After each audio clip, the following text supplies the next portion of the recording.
오늘 얘기할 것은 이제 새로운 챕터 와이어리스 앤 모바일 네트워크이라는 이름이 붙은 챕터인데 사실은 링크 레이어의 연속이에요. 왜냐면 우리가 링크 레이어 얘기할 때 결국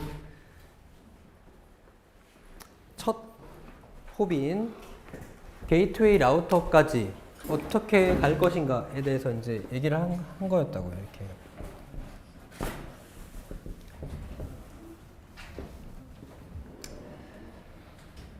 우리가 이제 네트워크 레이어까지 얘기할 때만 해도 어떤 개념적인 하나의 전용 링크가 있어가지고 뭔가 패킷을 전송하면 게이트웨이 라우터에 그냥 도착한다 이렇게 생각했었는데 우리가 링크 레이어 이야기를 하면서 알게 된 사실이 사실은 저게 내 주변의 다른 호스트들과 공유를 하는 하나의 브로드캐스트 미디엄이었구나.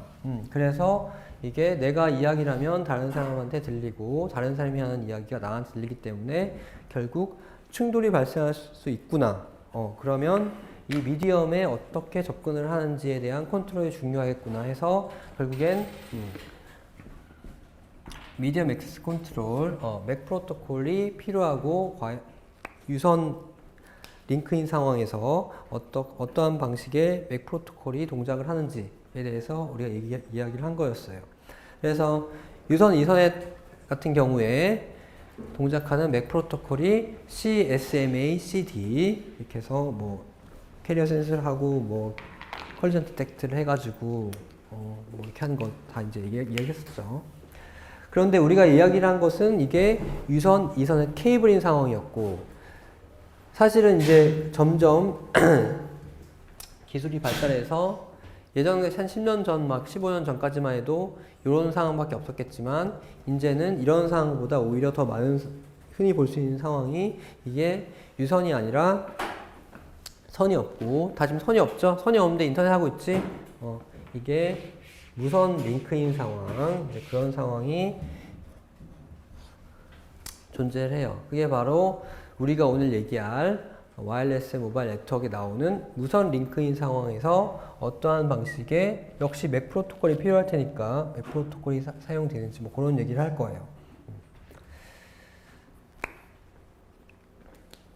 근데 뭐 개념적으로는 거의 동일한 게 여러분 생각하면 돼요. 왜냐면 유선 이선을 사용했을 경우에는 그 링크라는 하나의 브로드캐스트를 우리가 같이 공유해서 생긴 현상이었다면 무선 링크 같은 경우에는 역시 공기라는 하나의 공유된 그 미디엄을 통해서 우리가 전달하는 상황이기 때문에 역시 충돌 발생하고 여기 다 발생하는 거예요. 그래서 그런 걸 어떻게 우리가 해결할 것인가에 대한 얘기인데 핵심은 이거겠죠. 아니 그럼 개념은 같다고 했으면 유선 이선에 얘기할 때 한 얘기 끝 아니에요? 근데 뭔가 무선 링크의 특성 때문에 차이가 있기 때문에 이야기를 하는 거겠죠. 네, 그래서 뭔가 있을 거야. 자, 이번 챕터는 제목처럼 와이어리스 앤 모바일 네트워크. 그래서 와이어리스와 모바일이라는 뭔가 특성이 가미된 상황을 우리가 이야기를 할 텐데, 자, 와이어리스 부분, 그 다음에 모빌리티 부분을 따로 이제 이야기를 할 거예요. 그 이유는 제가 이제 약간 차이가 있기 때문인데, 와이어리스 앤 모바일 네트워크, 와이어리스 뭐 우리말로 번역을 하면 뭐 무선 이동 통신이겠죠. 근데 뭐 같은 얘기 아닌가? 와이어리스와 모빌리티, 모바일이 와이어리스고 같은 얘기 아니에요? 뭔가 이제 비슷하긴 한데 뭔가 차이가 있으니까 이제 그렇게 해놨을 거라고. 그래서 뭐 봅시다. 그냥 준비적인 얘기를 하면 이거 여러분 지금 다 뭐야? 이선에서 하는 거 아니지? 다 무선이죠? 그러니까 여러분 지금 다 무선이라고. 이거 미안. 이 선 있어 없어? 없죠? 선 없으면 뭐야? 선이 없으면 뭐다? 와이어가 선이죠? 와이어리스. 선 없다. 선이 없으면 뭐야? 와이어리스. 그러니까 찾아보면 선이 없다 그러면 와이어리스야. 오케이? 자, 그러면 모빌리티는 뭐냐? 모바일 무슨 뜻이에요? 그렇죠. 이동이라는 뜻이지? 자, 어때? 이동 중이죠? 움직이고 있지? 그래, 안 그래? 사전적인 의미에서 모빌리티 이건 이동 맞아. 근데 네트워크 관점에서는 이거 모빌리티 맞아, 아니야? 아니야. 왜? 이건 지금 네트워크 관점에서는 한양대학 와이파이 액세스 포인트에 그냥 묶인 채로, 연결된 채로 그냥 이렇게 하는 거기 때문에 네트워크 관점에서는 이동 아니에요. 실제로 네트워크 관점에서 이동이라면, 이동이라고 우리가 판단을 하려면 AP를 아예 바꾸는 차원의 이동이 되거나 아니면 네트워크가 바뀌는 그런 이동이어야 된다. 그래서 보통 여러분도 랩탑 가지고 이렇게 하고 있는 거는 선이 없기 때문에 와이어리스는 맞지만 모바일 네트워크는 아니라고. 그런데 그러면 모바일 네트워크의 가장 흔한 예가 뭐냐면 여러분들 스마트폰 스마트폰 뭐 유튜브 보면서 어떻게 버스 타가지고 안산에서부터 수원까지 이동하죠. 그럼 그 사이에 네트워크들 무수히 바뀌고 난리가 난다고. 근데 그거는 이동이야. 그래서 보통 이동통신하면 뭐 스마트폰이나 셀러폰 이런 얘기하고 와이파이 이런 거는 이동통신하고 얘기 안 한다고. 왜냐면 네트워크가 바뀌잖아. 이거 들고 이거 랩탑 하면서 뛰어가는 사람 있나? 아니죠. 그런 개념이야. 그래서 우리 네트워크 관점에서 모빌리티는 뭔가 커넥티비티가 있는 상태에서 네트워크를 넘나드는 그런 이동이 있어야지 우리가 모빌리티라고 생각을 해요. 그래서 그럴 때 어떤 메커니즘들이 필요한지에 대해서 얘기하는 게 모빌리티고, 그냥 단순히 선이 없다. 그거는 그냥 와이어리스예요. 그래서 기본적으로 이제 여러분들이 사용하는 와이파이라는 것은 와이어리스겠죠. 자, 먼저 와이어리스 파트를 오늘 얘기할게요. 와이어리스 파트 중에서 우리는 이제 와이파이 쪽에 집중해서 얘기를 할 거고, 그러니까 지금 무선 링크에 대한 얘기인데, 무선 링크는 우리가 흔히 알고 있는 게 와이파이라고 불리는 링크가 있고, 그 다음에 3G, LTE 뭐 그런 셀룰러 네트워크 무선 링크가 있는데, 요 셀룰러 네트워크 요 링크 자체는 사실은 이렇게 할 내용이 굉장히 많기도 하고, 뭐 사실 학부 차원에서 다룰 내용은 아니에요. 레벨이 아니라서. 이건 대학원 오면 이제 자세히 얘기할 거고, 우리 수업 시간에는 제가 그냥 간략하게 훑어만 줄게요. 그리고 와이파이에 대해서 좀 자세히 얘기하고 그렇게 하겠습니다. 자, 먼저 그 와이어리스 네트워크의 이제 뭐 그냥 기본 개념을 보면 그냥 이렇게 생겼어. 이렇게 생겼죠. 그래서 뭐 랩탑이라든지 아니면 스마트폰들 이렇게 있고, 얘네들이 뭐 액세스 포인트라든지 AP라고 불리는 액세스 포인트라든지 아니면 베이스 스테이션에 이렇게 그냥 연결해서 가는 건데, 자, 무선 인터넷, 무선 네트워크 뭐야? 어딘가 무선이라는 얘기지. 근데 보면 예를 들면 여러분이 이거 랩탑이나 스마트폰을 사용해서 구글에 접속한다. 구글 캘리포니아 서버에 접속한다. 여러분들 이제 우리 여기 학교 캠퍼스에 있는데 에리카 캠퍼스에서 캘리포니아까지 이제 연결된 거잖아. 그럼 무선 인터넷이다. 그러면 어디가 무선이야? 다 무선인가? 아니죠. 딱 첫 톱. 여기만 무선이고 나머지는 뭐야? 다 유선이야. 그러니까 전부 다 나머지 유선이고 첫 톱만 무선인 거예요. 그러니까 나머지 부분은 그냥 우리가 알던 거랑 똑같아. 그냥 인터넷이고 여기 부분만 무선이라서 이게 그냥 첫 톱만 중요한 거예요. 첫 톱만. 결국에는 한 홉을 어떻게 갈 거냐 이 얘기죠. 무선으로. 결국에 링크 레이어 얘기라고. 한 홉 어떻게 갈 거냐. 그렇습니다. 그런 얘기고. 그 다음에 그래서 우리는 하여튼 요 첫 톱을 어떻게 이제 무선으로 갈 것인가 그거에 대해서 얘기할 거고, 무선 네트워크를 굳이 이제 뭐 이렇게 특성별로 나눠 놓으면은 이렇게 되는데 별 얘기 아니야. 그냥 가볍게 받아들이세요. 자, X축은 전송 반경이야. 그러니까 뭐 10m 단위, 100m 단위, 킬로미터 단위, 수십 킬로미터 단위. 그러니까 뭐 실내에서 사용할 수 있을 거고, 저기 뭐 그냥 실외에서 먼 거리 사용할 수 있겠죠. Y축은 데이터 속도야. 몇 kbps, 1mbps, 10mbps, 100mbps 이런 식으로. 자, 보면 여기 이제 전송거리 짧은데 여기 존재하는 여기 요런 애들 있죠? 802.11 뭐 이렇게 붙은 애들. 이런 애들이 우리가 흔히 아는 와이파이라고 불리는 테크놀로지예요. 링크레이 테크놀로지. 그래서 와이파이라고 불리는 기술들은 점점 발전을 하고 있는데 보세요. B, A, N 이렇게 이런 순으로 지금 점점 나온 거야. 이게 802.11B라는 게 90년대 말에 나왔고 그 다음에 나온 게 A, 최근에 나온 게 이제 N이라는 붙은 건데 점점 데이터 속도는 좋아지는데 결국에는 얘네들은 전송 반경은 짧아요. 그래서 인도 실내에서 사용하는 주로 실내에서 사용하게 된 테크놀로지고 여기 이제 전송 반경이 긴 것들 얘네들은 어떤 애들이냐면 셀룰러 네트워크에서 사용하는 링크레이 테크놀로지라고 2G, 2.5G, 3G, 4G 이런 식으로 점점 전송 속도가 좋아지고 있는 거죠. 5G 이미 지금 개발됐는데 뭐 저거 위에 있겠죠. 이런 식으로 이제 구분할 수 있다고. 그냥 별거 아니야. 그냥 보면 돼. 자, 또 굳이 이제 또 다른 방식으로 무선 네트워크를 분류해 보면 인프라스트럭처가 있느냐 혹은 없느냐. 그러니까 즉 AP나 베이스 스테이션이 존재하느냐 안 하느냐를 나눌 수 있고 그 다음에 무선 링크가 싱글 홉이냐 멀티 홉이냐로 나눌 수가 있다고. 근데 이거 그냥 이렇게 분류할 수 있구나 그냥 이렇게 생각하면 돼. 자, 우리가 흔히 보는 거의 90% 이상의 무선 네트워크가 바로 인프라스트럭처가 있으면서 싱글 홉인 경우야. 그렇죠? 와이파이 인프라스트럭처 있죠. AP 여러분 거 아니죠? AP가 있으면서 혹은 셀러 네트워크 베이스 스테이션이 어딘가에 있으면서 여러분들 거기까지만 싱글 홉으로 무선이고 나머지는 유선이죠. 그런 경우라고. 그리고 나머지 경우들, 나머지 세 가지 경우들은 흔치 않은 경우예요.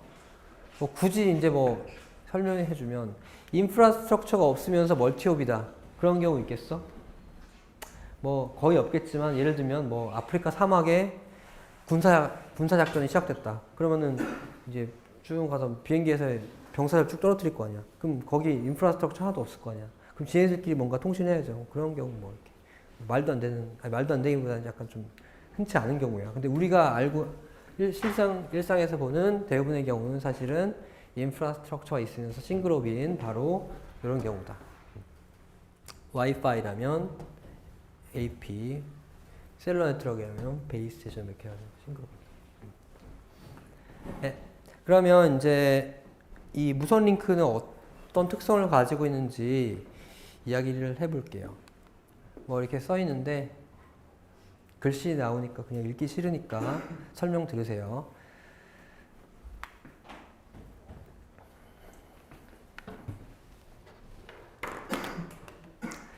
자, 유선 이서넷.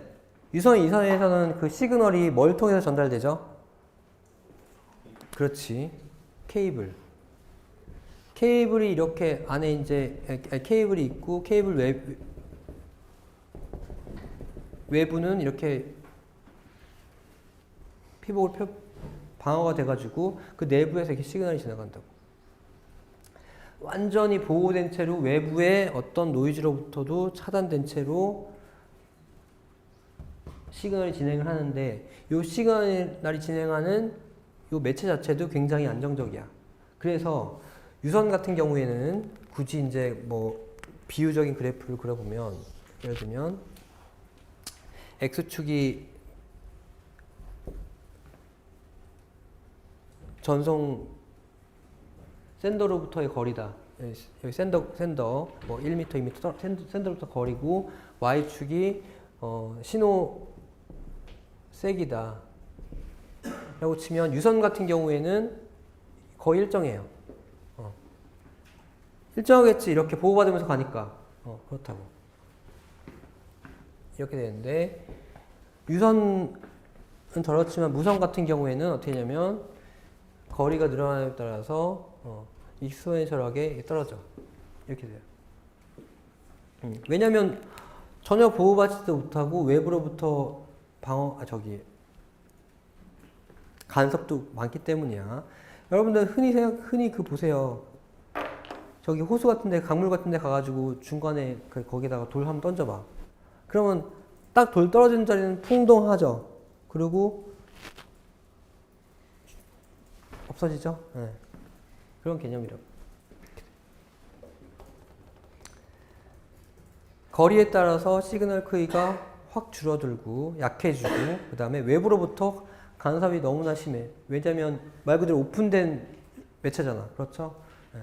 그래서 뭐 그거 아나? 그 와이파이 같은 경우에 이제 2.4 기가헤르츠 대역의 이제 주파수를 사용하는데 사실 여기가 언라이센스 밴드 즉 아무나 사용할 수 있는 오픈된 주파수라서 그냥 말 그대로 여기 그냥 뭐 난장판.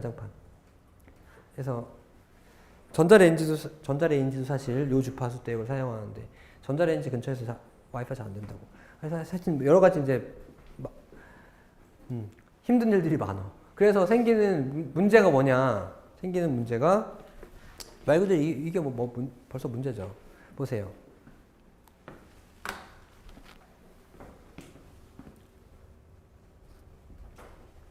잘 나오나?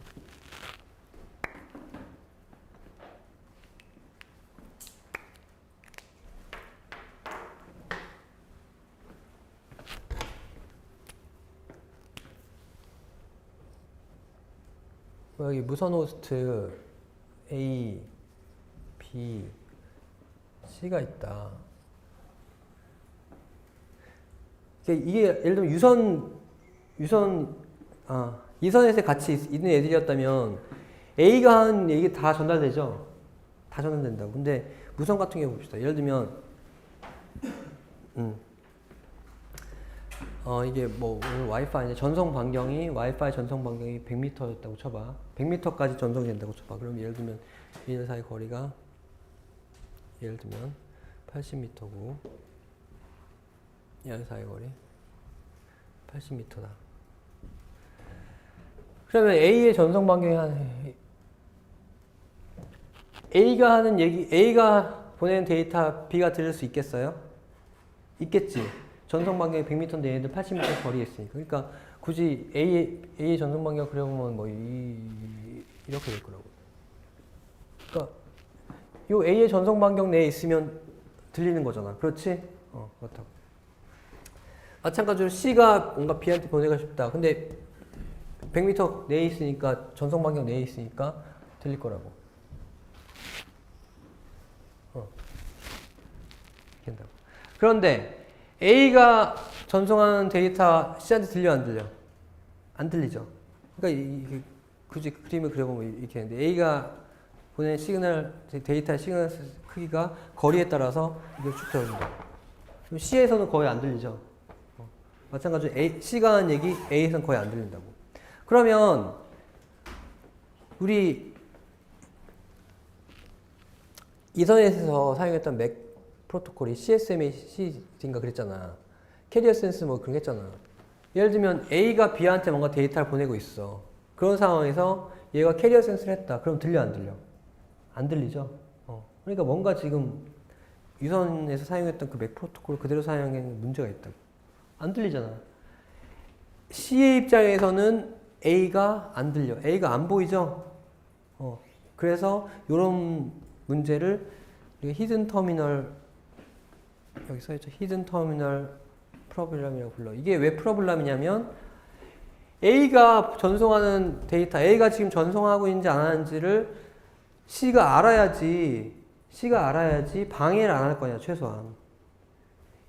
유선, 이선 같은 경우에는 A가 뭔가 전송하고 있을 때, 예를 들면 A가 B한테 전송하고 있을 때 C는 그걸 알고 가만히 있었죠. C가 여기서 전송하면 충돌을 하지. 그렇다고. 알아야 되는데 지금 안 보인다고 서로. 시그널 세기가 약해져가지고. 그 다음에 또 무선 링크의 가장 큰 특징이자 문제점은 뭐냐면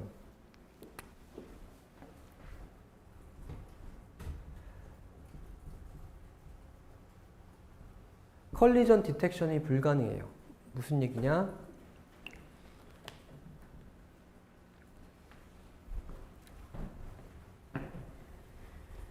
예를 들면 A, B 이렇게 같이 있었다고 쳐도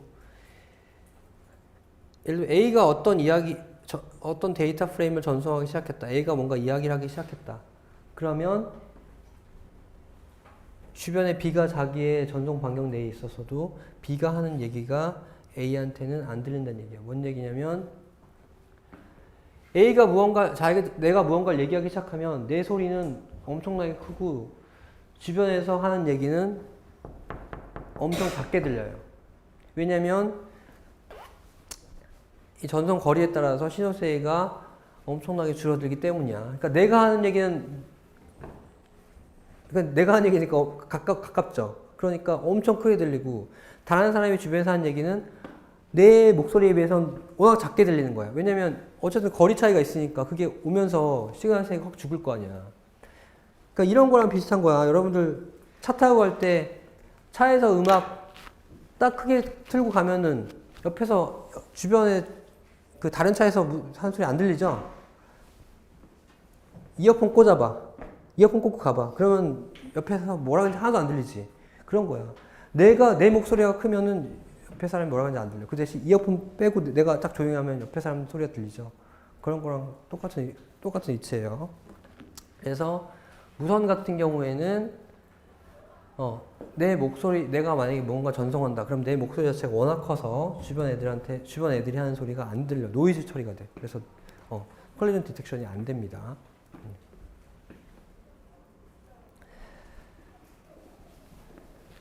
네. 그래서 이런 이제 특성 혹은 문제점이 있기 때문에 유선에서 사용했던 CSM의 CD를 사용할 수 없는 그런 상황이에요. 그러면 과연 무선 링크에서는 어떤 맥 프로토콜을 사용할지 이제 궁금해하면 되는 거고. 자, 그러면 오늘 이제 할 얘기인 와이파이에 대해서 얘기할게요. 그러니까 와이파이가 무선 링크니까 방금 얘기한 이런 특성을 가지고 있다고요. 자, 와이파이 정식 명칭은 IEEE 802.11 이게 바로 정식 저 기술의 표준 스페시피케이션 이름이에요. IEEE 802.11 IEEE라는 거는 저기 전자공학회 스탠다드 협회 이름이고 802.11이라는 것은 얘 번호야. 이런 식으로 나가요, 보통. 근데 802.11 이렇게 부르면 낯설잖아. 그래서 이 기술이 처음 나왔을 때 90년대 중반 후반 90년대 후반 이럴 때 마케터들이 얘를 뭔가 사람들한테 좀 각인을 시켜야겠다. 우리 커스터머들한테. 그래서 이름을 약간 인상적으로 지은 게 이제 와이파이라는 마케팅 용어가 이제 사람들한테 퍼져가지고 와이파이 하는 거예요. 자, 그럼 와이파이는 이름이 왜 와이파이라고 지었는지 혹시 아나요? 와이파이 뭐의 약자예요? 와이파이 뭐의 약자예요? 오케이, 와이어리스. 그 다음에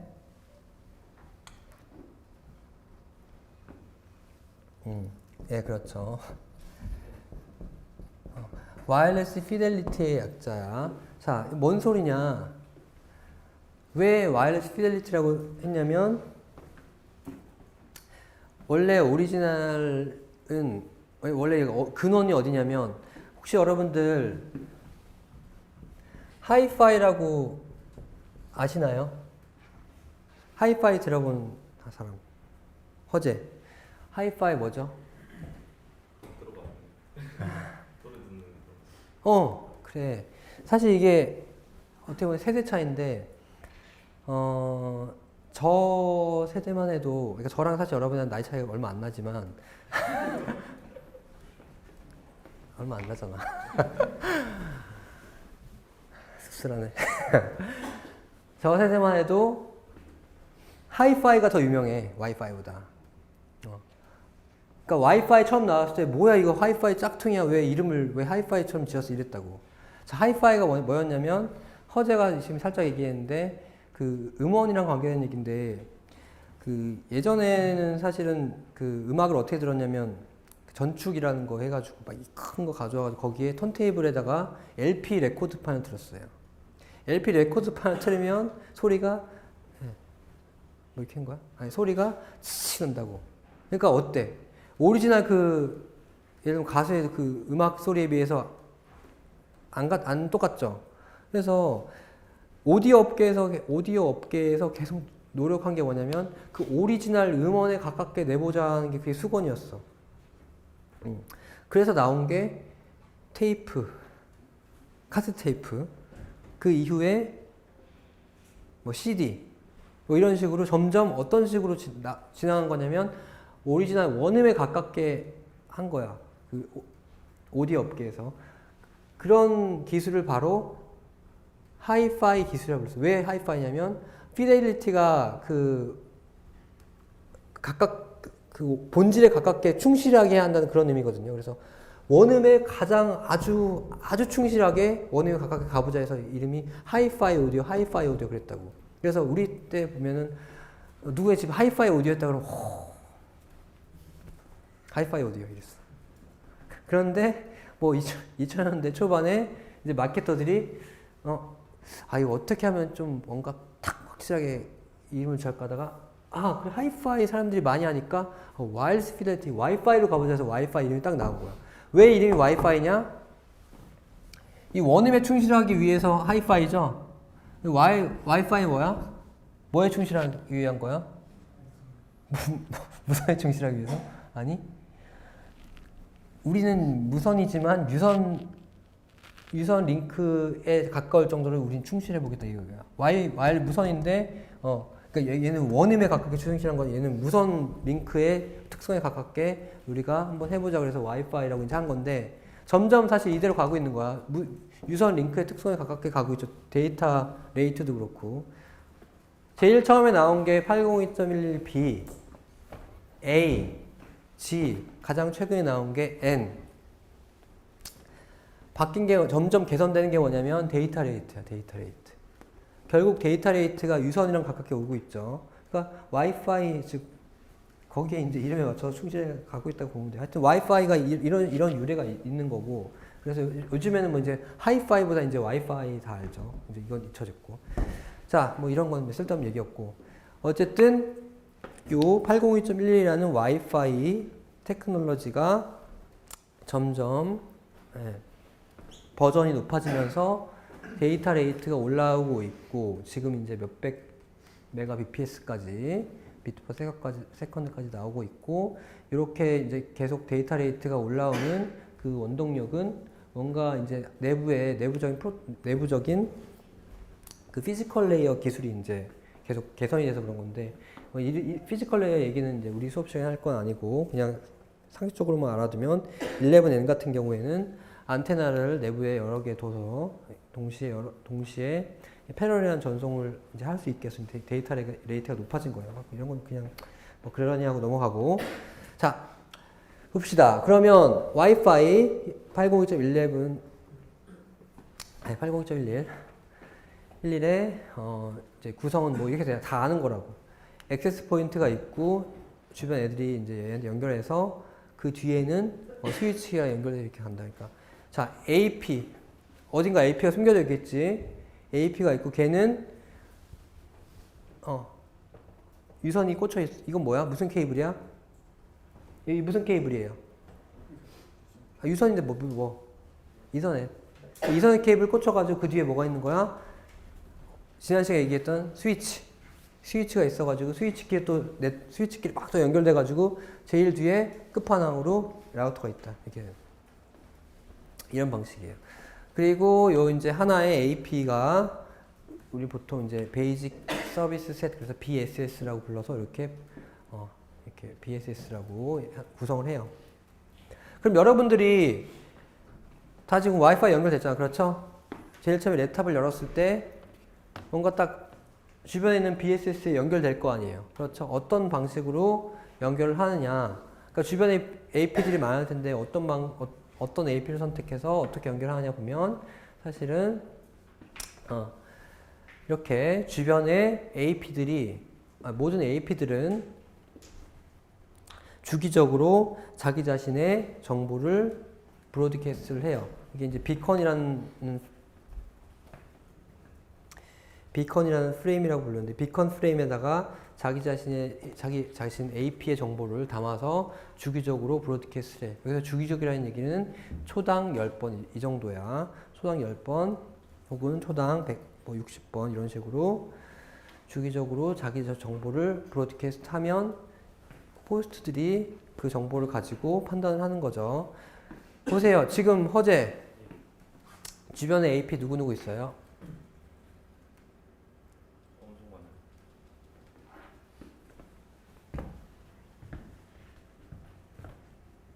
형용사의 와이파이 누구야? 오케이. 주변에 AP들 많죠? 안드로이드 폰도 엄청나게 많구만. 이런 정보들 다 알 수 있죠? 어떻게 알아? 걔네들이 각각 다 AP들인데 걔네들이 주기적으로 자기 정보를 비컨에 담아서 브로드캐스트 하는 거야. 그럼 나는 그 비컨 정보를 가지고, 그 비컨 정보에 뭐가 있냐면 각 AP의 이름과 AP의 맥 어드레스, 그런 정보들이 다 담겨 있다고. 그리고 그 비컨을 받을 때 당연히 그 AP 사이에 시그널 세기도 알 수 있어서 이 중에 가장 내가 믿을 만한 AP이면서 시그널 세기가 좋은 애한테 그냥 내가 연결해서 조인을 하면 돼요. 그래서 보통 이런 작업을 패시브 스캐닝이라고 합니다. 왜 패시브냐면 호스트는 가만히 있고 비컨을 AP들이 그냥 보내주니까. 네. 뭐 액티브 스캔도 있는데 이건 액티브 거의 안 써요. 네. 자, 그럼 오늘 가장 핵심적인 얘기인 와이파이 링크의 맥 프로토콜, 어떤 맥 프로토콜을 사용하는지, 걔의 동작은 어떻게 되는지 얘기를 할게요. 항상 무선 링크, 그러니까 와이파이를 생각하면 이 그림을 떠올리세요. 이제 여기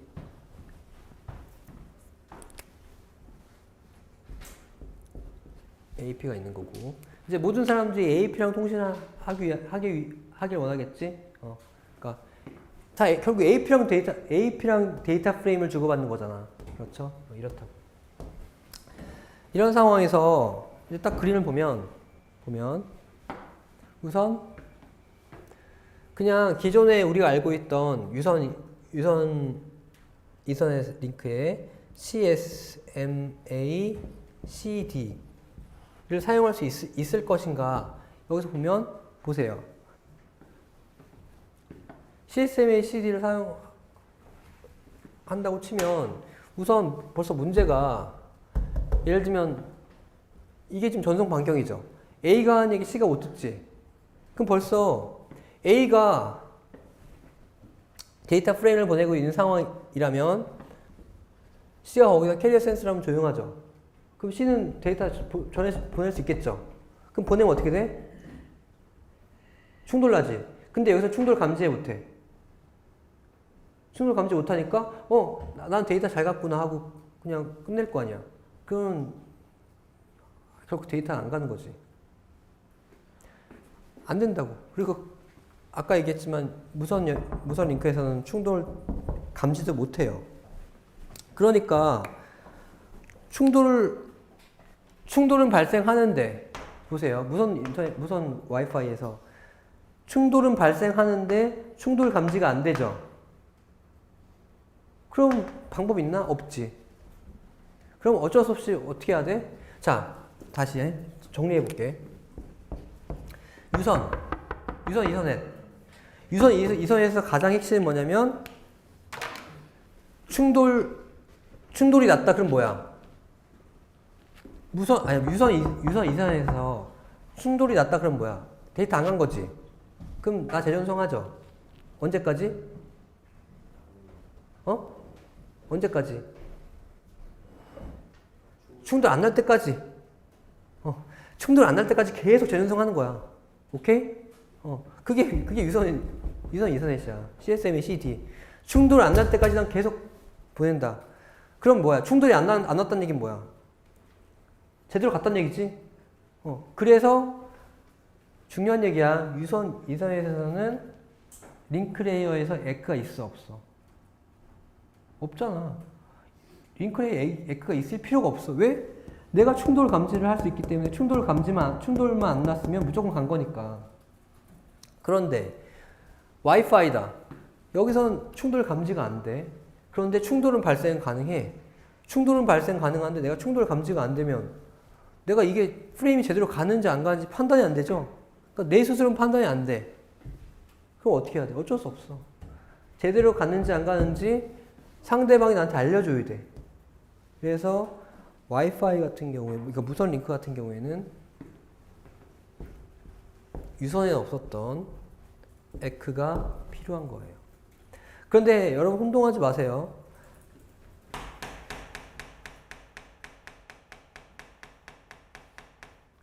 TCP에서 에크 있었죠? 그거랑 완전 다른 개념의 에크야, 이건. TCP에서 에크는 end-to-end 피드백이었다면 여기서 말하는 에크는 링크 레이어 에크라고. 방금 요 한업 사이 이게 잘 가는지 안 가는지 알려주기 위한 에크야. 오케이? 그래서 와이파이, 무선 링크 같은 경우에는 어쩔 수 없이 링크 레이어 에크가 필요할 수밖에 없다는 결론이 돼요. 자, 그래서 와이파이에서 사용하는 맥 프로토콜, 에크가 필요한 저 맥 프로토콜의 동작을 봅시다. 자, 우선 요 와이파이에서 사용하는 맥 프로토콜의 이름은 뭐냐면 CSMA-CA야. CSMA는 뭐지? 캐리어 센스 멀티플 액세스 똑같고, CA는 뭐냐면 컬리전 디텍트는 못하고 컬리전 어버이던스예요. 어버이던스. 자, 그럼 뭐가 틀린지 한번 봅시다. 우선 동작을 설명하고 그 다음에 CSMA, CD와 차이점을 한번 우리가 생각을 해볼게요. 동작은 어차피 CSMA니까 제일 처음에 보낼 데이터가 있으면 샌더가 캐리어 센스를 해보고 누군가 이야기를 하고 있다. 그러면 보내면 안 되겠지, 당연히. 보내면 안 되고 그냥 걔가 이야기를 다 끝나 조용해질 때까지 기다렸다가 조용해지면 랜덤 백업을 사용해서 랜덤한 시간만큼 기다렸다가 보낸다. 캐리어 센스 했는데 조용했다. 그러면 데이터를 보내되 캐리어 센스를 하는 시간은 여기 DIFS라는 시간만, 정해진 시간이에요. 예를 들면 몇 밀리세컨드. 이 시간 동안 채널이 조용하면 데이터를 보내요. 그리고 리시버는 제대로 받았으면 SIFS라고 그냥 심각하게 생각하지 마세요. 그냥 이렇게 정해진 시간이 있어. 몇 밀리세컨드 만큼 기다린 다음에 이거에 대한 에크를 보낸다. 잘 받았다고. 그래서 큰 그림에서 얘기하면 샌더는 이 프로토콜 따라서 데이터를 보낸 이후에 에크를 받았을 때만 요 데이터가 제대로 갔다고 판단을 하고 다음 데이터를 보내려고 준비하고, 만약에 데이터를 보냈는데 에크가 오지 않았다. 그러면 뭔가 컬리전이 발생했든지 아니면 못 받았다고 판단을 하고 재전송 준비를 한다.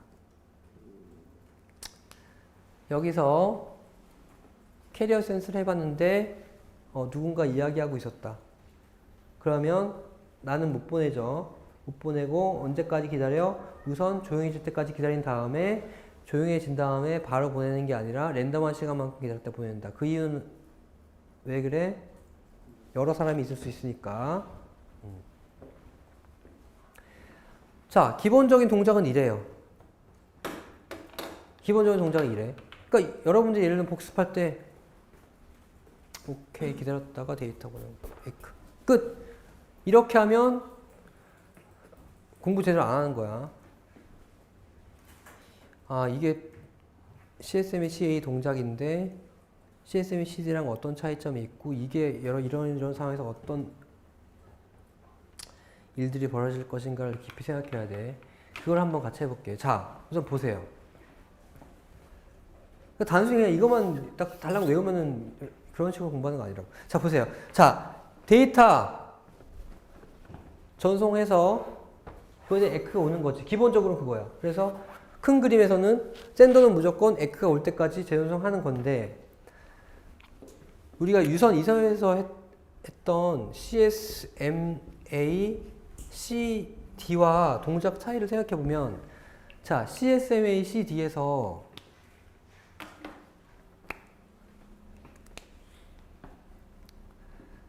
데이터를 전송했는데 예를 들면 충돌을 감지했어.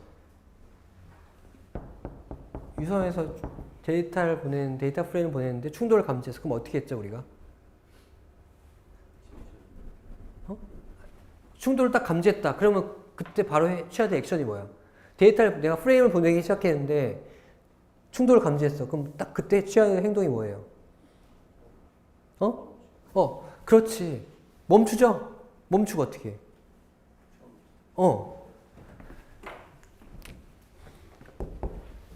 유선 2선에서는 충돌이 감지되면 바로 멈춰. 예를 들면 내가 이야기하고자 하는 데이터 프레임 사이즈가 100이었다고 치면 충돌을 감지하는 순간 내가 지금 5를 얘기했어도 충돌을 감지하는 순간 바로 멈추죠. 그런데 와이파이 CSMA CA에서는 얘기 시작했어. 충돌 감지 못하죠. 얘기 시작하면 무조건 얘기 끝날 때까지는 그냥 다 얘기해야 돼. 그러니까 여기서는 멈추는 개념이 없어. 그냥 폭주기관차야. 한 번 에피소드 쏟아내면 끝까지 얘기해야 돼. 그러면 보세요. 유선 2선에서도 충돌 발생 가능하고 무선에서도 가능하죠. 충돌 여기서 나고 여기서 나지. 그러니까 컬리전이라는 거, 충돌이라는 거 무선에서도 발생하고 유선에서도 발생한다고. 그런데 어디서 발생하는 컬리전이 더 피해가 커요? 유선 같은 경우에는 충돌이 발생했으면, 그러니까 사실 충돌이 발생했다는 것은 이 공유된 자원을 낭비했다는 얘기죠. 근데 유선에서는 충돌 발생하면 바로 즉석에서 다시 치고 이제 새로 시작하려고 하니까 그 낭비되는 시간이 적은데 무선은 충돌 발생하면 다 날아가는 거지 피해가 더 크다고. 그래서 무선 같은 경우에는 충돌이 발생하면 피해가 크겠지. 피해가 크다고. 그래서 더 충돌을 안 나도록 조심해야 된다고. 무선에서는 충돌 나면 난리 나잖아. 그냥 다 날아가는 거야. 다 낭비되는 거라고. 그래서 충돌에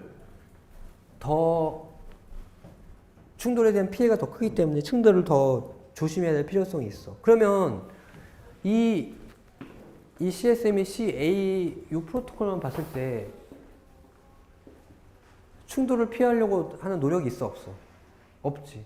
없다고. 그냥 이 프로토콜만 봤을 때 이거 제대로 동작은 해야 안 해요? 이 프로토콜만 봤을 때 동작하지. 이 프로토콜 동작해 안 해? 동작은 한다고. 동작하잖아. 어쨌든 에크 받을 때까지 계속 난리가 날 거니까. 에크 받을 때까지 난 계속 보낼 거니까. 충돌 하다가 언젠가는 에크 받겠지. 그러니까 동작은 하지만 충돌 나면 그 충돌에 대한 피해를 온전히 그냥 몸으로 다 느끼면서 그냥 가는 거라고. 그래서 충돌 피해가 크기 때문에 이거 충돌을 더 우리가 좀 줄여보자라는 의미에서 여기서 개선돼서 나온 게 뭐냐면 CSMA CA에다가 이건 여러분이 복사해서 읽어보는데 그림으로 설명할게요. CSMA CA에다가 RTS, CTS라는 아주 스페셜한 컨트롤 프레임을 추가시켜서 컬리전을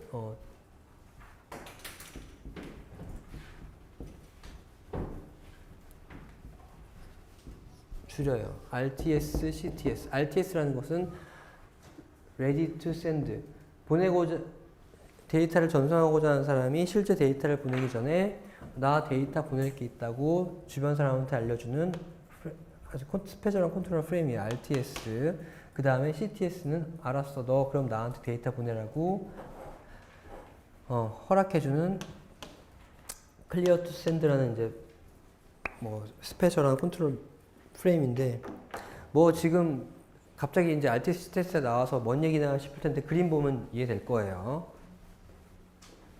봅시다. 자, 문제는 뭐냐면 보세요. CSM의 CA의 문제는 뭐냐면 데이터 바로 전송하죠. 캐리어 센서에 바로 전송하지. 그런데 충돌 나면 어떻게 돼? 다 날아가지. 이 데이터 양이 많은데 이 데이터 다 날아간다고. 그러니까 충돌에 대한 위험성이 있는데도 불구하고 이 많은 양의 데이터를 보내니까 생기는 문제라고. 그래서 아예 충돌에 대한 위험성이 있으니까 실제 내가 보내고자 하는 데이터가 실제 있어도 큰 데이터가 있어도 그 데이터를 먼저 보내는 게 아니라 그냥 뭔가 조그마한 그냥 돌멩이 하나 던져보고 충돌이 나냐 안 나냐 한번 확인해보고 보내자고 하는 게 아이디어예요. 자, 봅시다. 지금 B가 보내고자 하는 데이터가 있어. 그러면 그러니까 AP가 있어가지고 B가 AP한테 전송하고자 하는 데이터가 있는데 데이터가 있으면 제일 처음에 뭘 하냐면 캐리어 센스를 해. 캐리어 센스를 해보면 조용하니까 데이터 보낼 수 있죠. 근데 바로 데이터 보내면 혹시라도 충돌나면 다 날아가는 거잖아. 그 데이터가 다 낭비되는 거기 때문에 캐리어 센스를 해보고 바로 데이터를 보내는 게 아니라 나 보낼 데이터가 있다고 의미를 하는 RTS라는 아주 조그만 사이즈의 스페셜한 컨트롤 프레임을 먼저 전송을 해요. AP한테. 그렇게 하는 거예요.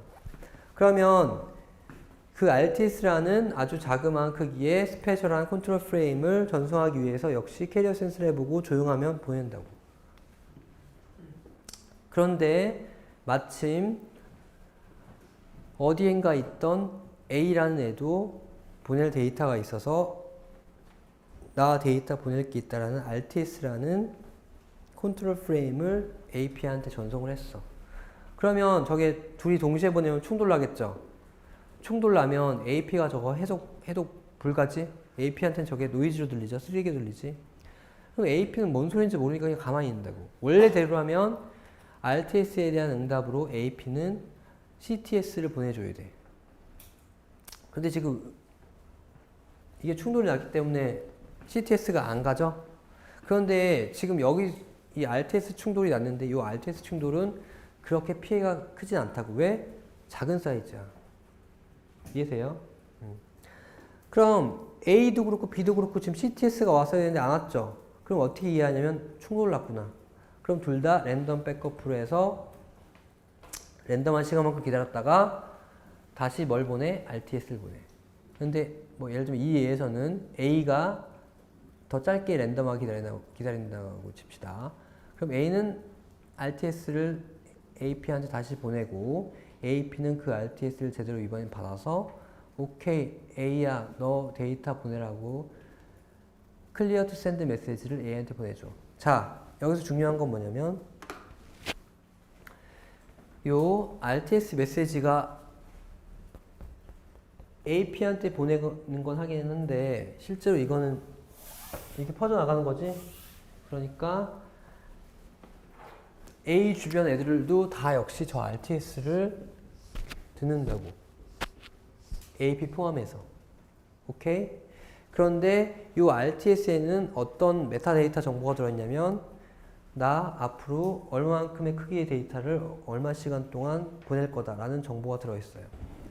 그래서 얘 주변 애들은 지금 A라는 애가 얼마만큼 이 채널을 사용하려고 하는지 알게 돼.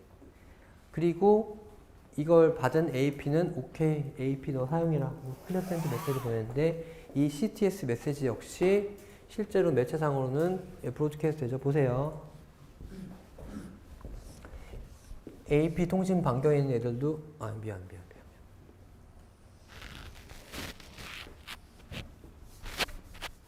AP 통신 반경에 있네. C 포함해서 B 포함해서 듣게 돼. 이 CTS 메시지에도 역시 똑같은 정보가 담겨 있어. 지금 A라는 애가 얼마 시간 동안 이 채널을 사용할 거다. 그럼 CTS 메시지를 받은 이후에 A는 안전하게 데이터를 전송하게 되고 데이터 전송 이후에 역시 AP는 에크 메시지를 보내주게 되는 거예요. 자, 그러면 요 시간 동안 요 데이터 A가 데이터 전송하는 동안 B가 캐리어 센스하면 어때요? 조용하죠? 조용하지? 조용한데 데이터 RTS나 이런 데이터 보내 안 보내? 안 보낸다고. 왜?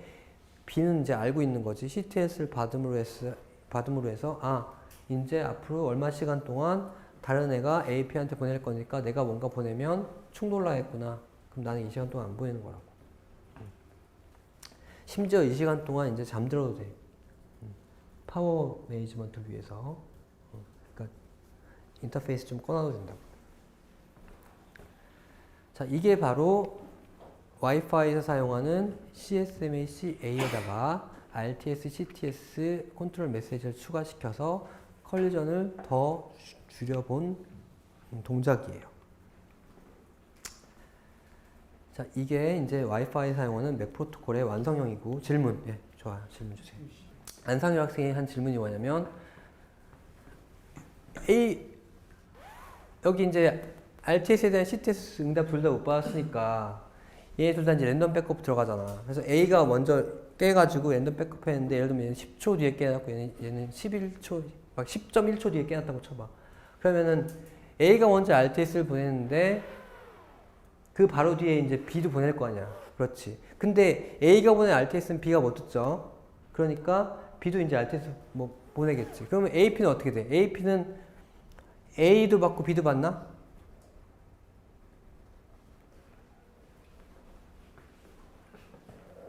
지금 뭐 하여튼 물어본 시나리오 이런 거 같은데. A가 RTS 보내는 상황에서 CTS 가기 직전에 B가 CTS 보낸다? B가 RTS 보낸다? 오케이.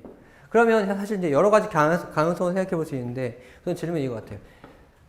여기 왔는데, B가 이거 CTS 받기 전에 RTS 보내는 상황. 오케이? 바로 직전에. 그러면 이제 이렇게 생각해 볼 수 있어요. 어쨌든,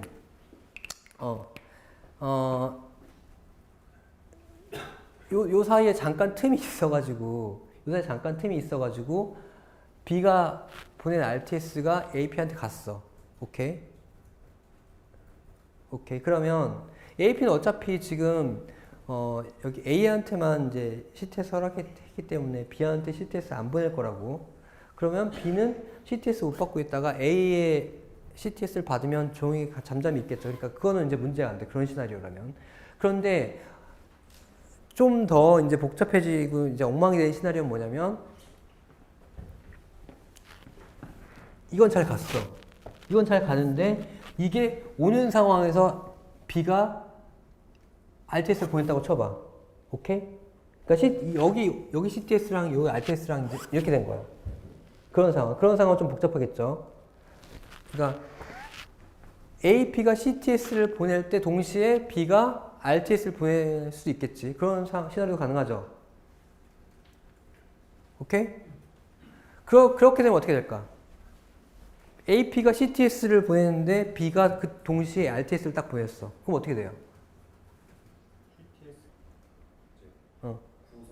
구성훈 학생이 처음 시작한 그 문장은 맞게 시작했는데 나중에 이상한 얘기를 했어. 자, 뭐가 맞았냐면, 우선 CTS 보낼 때 RTS 동시에 보내면 어떻게 되냐면, 우선 섞이죠. 그럼 노이즈지 이제. 그럼 이 RTS 의미 없죠. 이 RTS 의미 없고, 어떻게 되는 거냐면, 지금 AP가 AP가 CTS 전송할 때 얘가 RTS 정확히 이런 상황이거든. 그러면 보세요. 여기 AP와 B 주변에 있는 애들은 뭘 들어?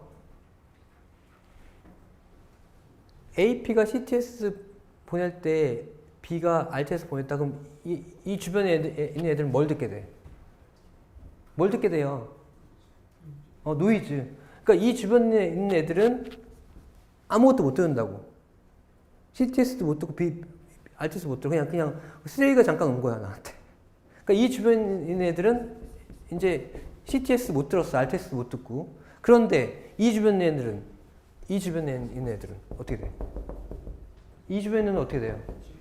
CTS 들었지?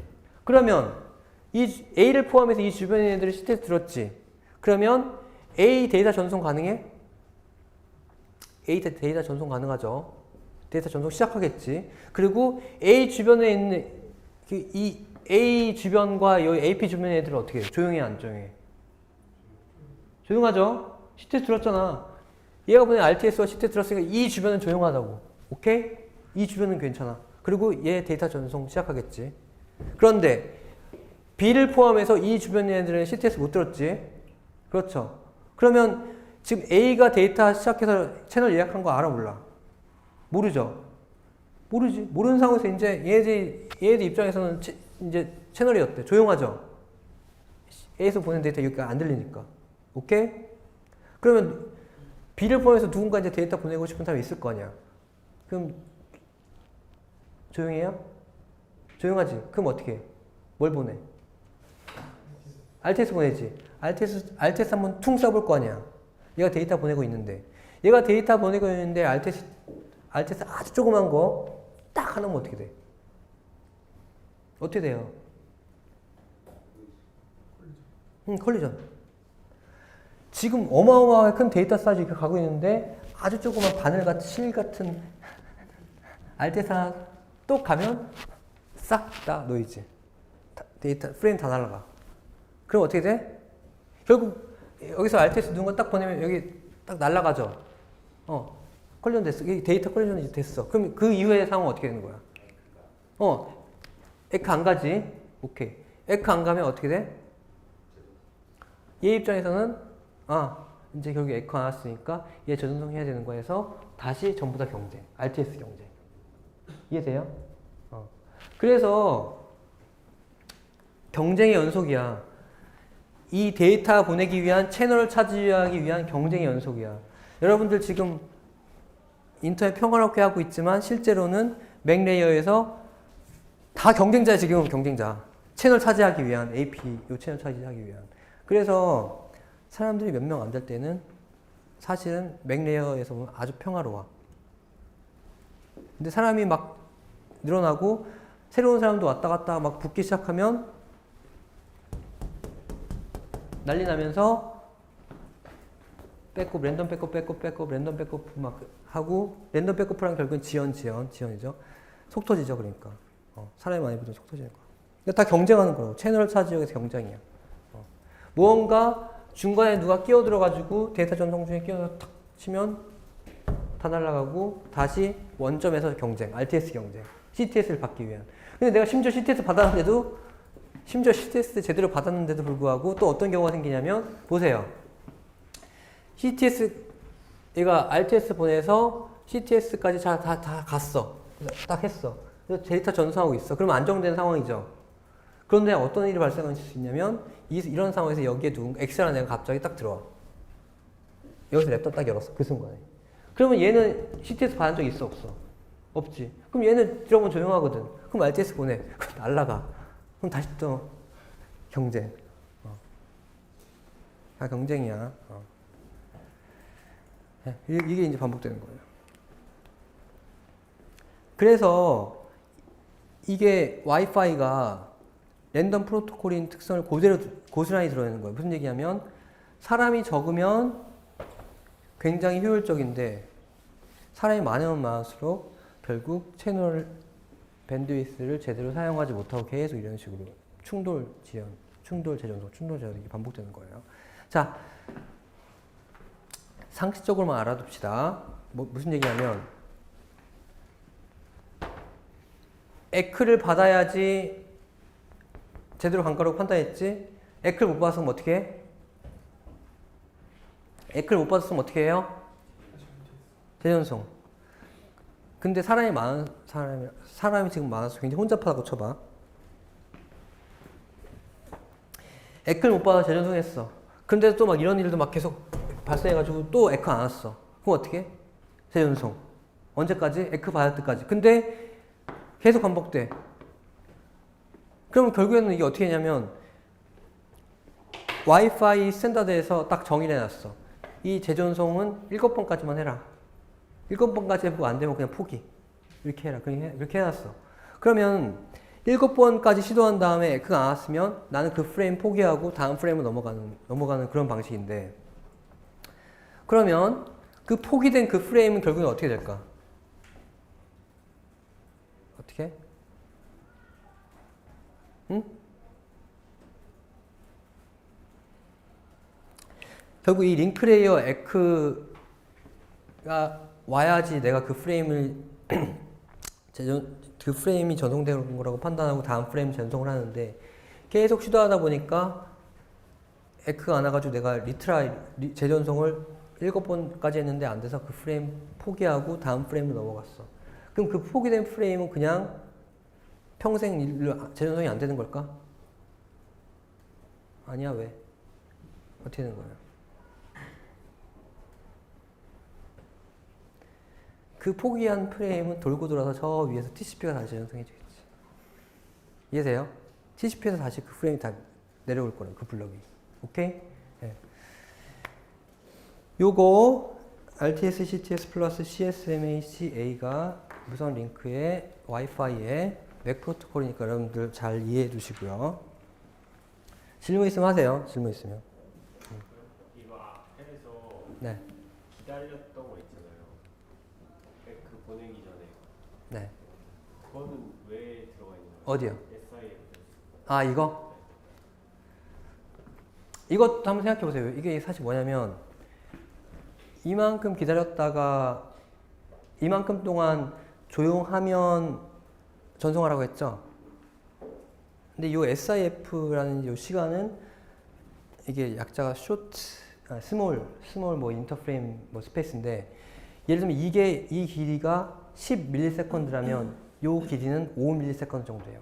왜 그렇게 하냐면, 채널이 아이들이 되면 채널이 조용하면 이만큼 기다렸다가 데이터 전송해야 되는데, 이만큼 기다리기 전에 나는 먼저 에크를 치고 나가겠다는 얘기야. 이해돼요? 채널이 조용해지면 누군가 이제 데이터나 이런 거 보내려고 치고 들어올 텐데, 나는 그 전에 에크가 더 중요하잖아. 이해돼요? 아, 이거 없이? 아, 이거는 그냥 여기 그냥 정의해 놓은 거야. 저런 식으로. 좋은, 정당한 질문, 합당한 질문인데, 이거 왜 이렇게 했냐? 그냥 이거 스펙이에요, 스펙. 이게 지금 나름 타이밍이 중요하기 때문에. 스펙이에요.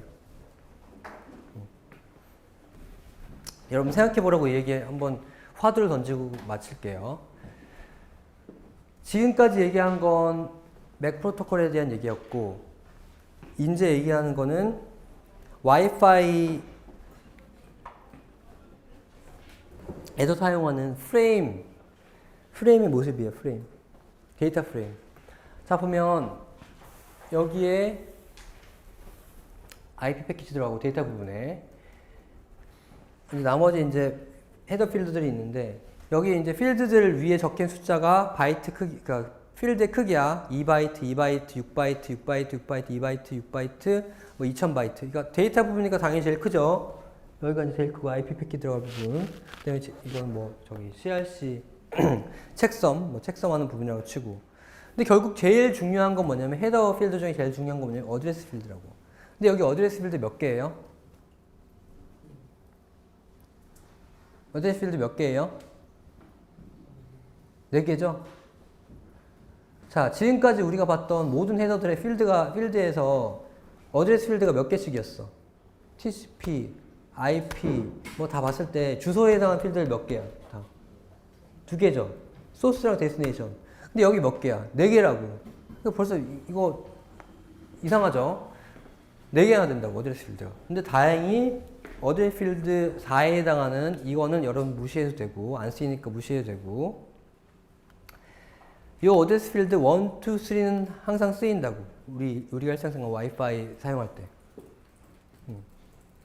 보면 여기 정의가 되어 있어.